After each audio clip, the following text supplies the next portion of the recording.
Hi Aquarius, welcome to your January 2022 Tarot Scope with me, Raphael from Reydiant Reality. It's an absolute pleasure to have you. Thank you so much for being here. Thank you so much for joining me. Quick note, my readings are for your sun, moon and ascendant signs. So whether you're a sun, moon or rising sign Aquarius, this is for you. And I always advise that you watch all three to get a clearer, more complete picture of how they're going to speak to you. With that said, remember they are general, not everything's going to resonate, and that is fine. You should always use your own discernment. With that said, I would like to bless my decks of cards with all forms of love, light, peace, prosperity and abundance. And I pray that the messages that come through are ultimately clear and concise and they help you on your path to your highest vibrational good. So for your before we get into that, I just want to say Happy New Year to you. I truly hope you have a wonderful 2022. Remember, this year you get a fresh start, a clean slate, and you get to do over, right? You've been granted a whole new year to do something with. Use it wisely. Use it wisely to do something different, to go in a different direction, right? And more importantly, given the fact that you've been given a fresh start and a clean slate, extend that to somebody else, right? This is a 6th year and it's all about harmony. It's all about, you know, really love, peace, prosperity and abundance for everybody. The easiest way to add more harmony to your life is to forgive and to move on, right?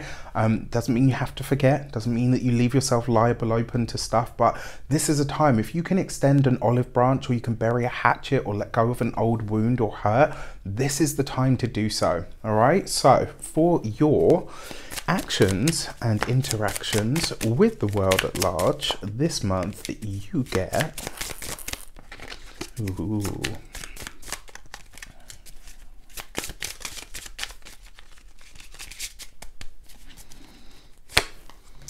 you got the Queen of Cups or the Mother of Cups in this deck, right? So in a lot of ways, this is about you nourishing and nurturing your soul. This is about you really doing what you can to look after yourself. It's about you giving yourself the best chance that you have for the best life that you can possibly have. The other thing is as well, this could be somebody that's coming in that's going to help you or show you how to utilize your energy and your emotions better. One of the other things with the Queen of Cups as well, as an experience, this is really about how we nurture and nourish and grow the things that we truly care about. This is also a month as well where maybe you're going to come into the realization of what is actually important to you. Not what you think it is, not what you thought it was, not what it used to be, but what is actually important to you now. This could also be a time where as well, for some of you, where interaction with the mother, needing to help the mum, be on hand for the mum, maybe just spending more time with the mother could be a part of your month. All right, so keep that in mind. For your money and materials, you have the 8 of Cups. So this is an interesting card for money, right? Because it usually suggests that we're walking away from a revenue stream, that we're letting go of some way that we make money. So for some of you, this might be letting go of literally, maybe you're getting rid of a job, maybe you're changing work, maybe you are changing your industry. For some of you, this could also suggest that you are, you know, if you're self-employed or whatever like I am, maybe this is a service that you're retiring. Maybe this is something that you have kind of said to yourself, actually, you know what, I don't want to do this anymore. I want to go in a different direction. That 8 of Cups is really highlighting this to you. Now, it falls next to the Queen of Cups. This is you deciding what it is that you need in order to continue to work and to grow in the way that you would like to.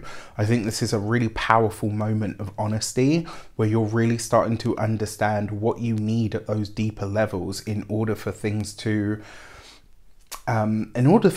keep ticking over, right? I think this is a lot of you being really honest about your work as well. Is it fulfilling or is it not? Now, specifically when it comes to your money, your finances and your resources, this could be a time where maybe you have an idea for a new revenue stream that is going to take a lot of effort, that's going to take a lot of, you know, in order to go in a really different direction, it's going to see you having to really, I don't know, like really have to tap into something. It's really strange, but that's as much as I'm getting from that. For your communications and conversations, you have the Eight of Pentacles. So 2 8s back to back. 2 8s represents new knowledge, new information. The Eight of Pentacles is all to do with work. So this could be for some of you, maybe this is a business opportunity. For some of you, this is a conversation with an old colleague, an old friend, maybe somebody that you used to work with. It may be that the new work that's coming in for some of you has something to do with an old colleague, an old workplace, an old friend. Maybe for some of you, you could be going back to an old industry this month, right? Or certainly looking into it. With these 2 8s, this suggests new knowledge, which means a lot of you are back in the learning seat in some way, shape or form. I think this is going to see you being really honest with yourself about what you need. What I like about this for you as well is because it is that new knowledge energy.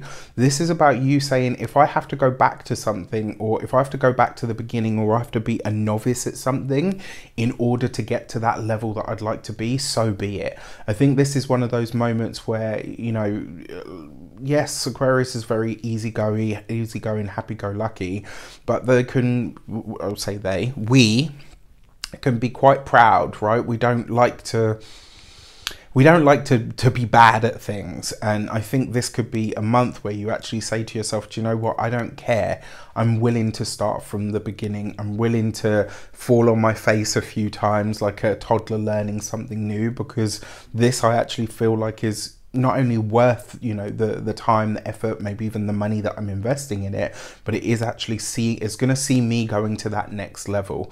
I think this is a really powerful moment of losing that pride, right? But in the best way, because you're not losing it, you're relinquishing it for something better. When it comes to the conversations this month, there's a lot going on with the work, the profession, all of that kind of stuff. It's going to be an interesting month for sure. For your heart and half, you've got the Tower card, right? So this doesn't have to just be for your personal relationship. This could also be for your familial ties, right? Now, for some of you, this could be a partner losing a job. That's very possible with that combination. For some of you, this could be, you know, when it comes to those of you that are partnered, married, or in long-term commitments, maybe a partner's losing a job. Maybe there's some sort of hassle or issue that arises that you didn't expect.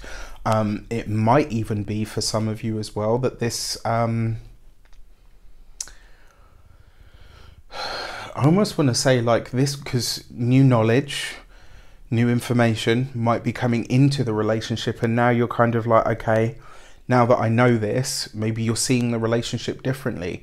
Especially for those of you that are in, you know, partnerships that are relatively new, maybe somebody that you've just met, like if you're single, or if you're, you know, about to not be single, this might be a time where you're starting to realize, actually, you know what, I thought this might be the person, but actually it isn't.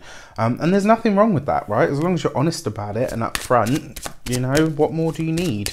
When it comes to your first week of the month, you've got the Empress card underneath the Mother of Cups. So that's mother energy, right? It would not surprise me if there's something going on with the mum, with the maybe even the matriarch of the family. So this could be a grandmother, it could be a mother, it could be an aunt, you know, if either one of those are absent for any number of reasons.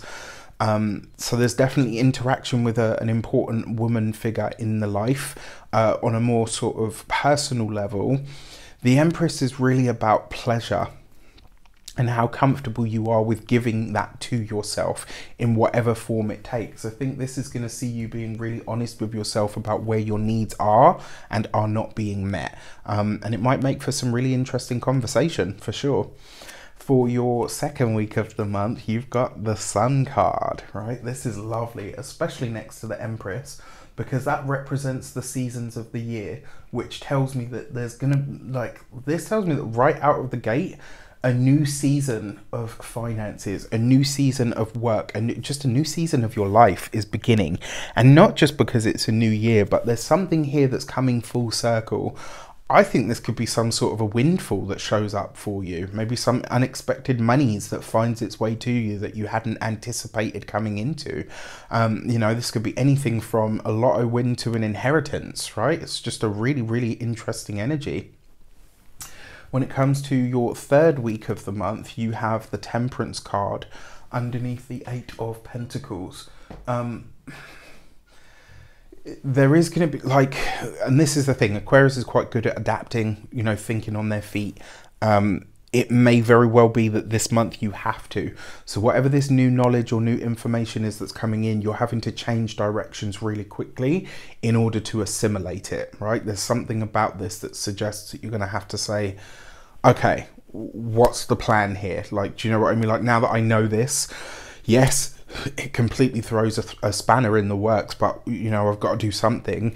I will say to you as well, in that 3rd week of the month, there might be some unnecessary brouhaha that you just don't want to be a part of. Don't get into it, all right? Especially where this is to do with your work or your familial ties.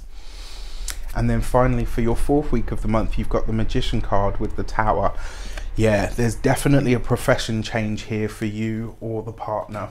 Now, the good news is, if one of you does lose a job, you'll find a better one really quickly. Like, you'll literally just come straight into something new. And it might be because an old colleague gets in touch, or you think, you know what, I'm just going to go back to my old industry.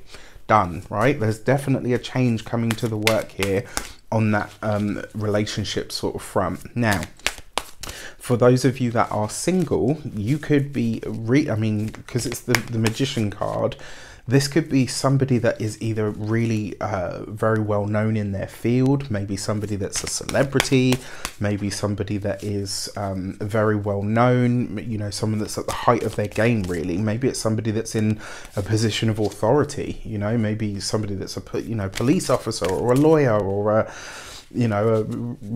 really well-known doctor or whatever. Like, it could be anything. But I will say this as well. For those of you that are single, in fact, for all of you, there's something to do with social media here that I don't like.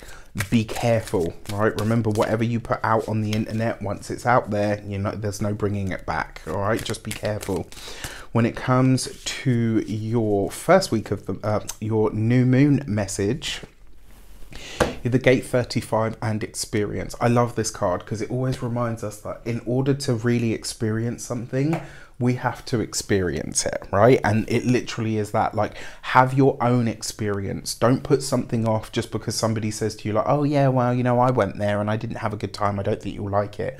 Or, okay, that's great, but that was your experience, right? So this new moon is going to highlight to you where you may need to override somebody else's thoughts or opinions on what you should do.